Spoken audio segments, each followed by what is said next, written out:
do this, here are some disclaimers.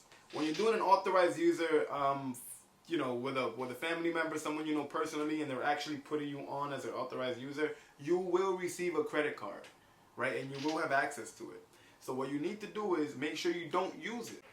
Peace and love, family. Damadina here to speak about some tips and tricks in this credit game. Authorized users.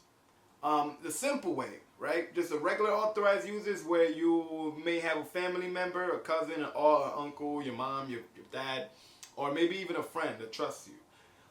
You can ask them to add you as an authorized user on their credit card. Now, what this is going to do is, whatever that credit card, the information of that credit card will be added onto your credit report. Of course, what we want to do is we're going to ask a financially responsible person, someone that has had this a credit card or two for a long period of time, 3 to 5 years. Someone that has a debt to credit ratio, right, your utilization ratio within 10 to 15%, as well as someone that keeps this way for a long period of time. Now, if that's the case, you can absolutely ask them and maybe even throw them a few dollars to help you out. Whatever that credit card has, that history will be added onto your report. This can boost your score 50, 100, 150 points, maybe even more, depending on what you have on your report and the information on that credit card. Now, I've used this in the past with family members, but I've also purchased authorized user accounts. That's the biggest trick or tip. There's companies that work as middlemen, where a person with good credit, a person with a good credit card, and they don't have really much use for it. They'll connect with these companies that'll then connect with you or connect with a potential buyer or in a way leaser, renter of that information on their report. Usually it works for 2 months, 3 months, things of that nature, and usually they're called trade lines.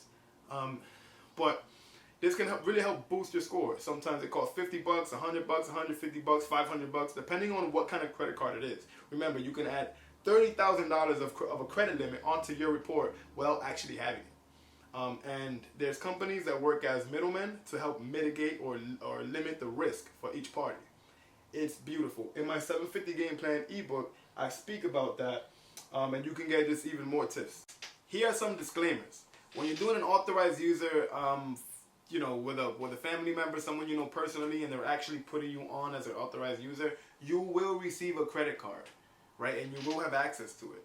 So what you need to do is make sure you don't use it, right? This isn't yours. Try your best to maybe just cut it up. All you want to do with this is to have the information on your report so that you can then utilize it for whatever you want to do, whatever kind of purchase you're looking for. If you're looking for a credit card, if you're looking for a vehicle, if you're looking for, you want to rent a home, if you just need an extra boost on your credit score because you're looking to, close on a house, things of that nature, that's what you use it for. You're not going to go and use their credit limit, right? Obviously, you want to keep the credit limit as low as possible for what we're doing here. Now, on the other spectrum, when you do it through these companies, when you purchase these cards, you're not going to receive an authorized user account, right? That's part of the job of the middleman of the companies. What they're going to do is limit risk for the client, for their client, as well as for their for you, as well as you're a client as well. But they're working as middlemen, right? They're going to limit risk for both parties. So you're not going to receive a card when you purchase it. That's how it should work. Hope you don't receive a card from one of these companies. I hope you go with a good one. And in the ebook, you have some options as well. But when it is a family member, you will receive it. And what you want to do is make sure you let them know you're not going to use it and keep your word. So, peace and love.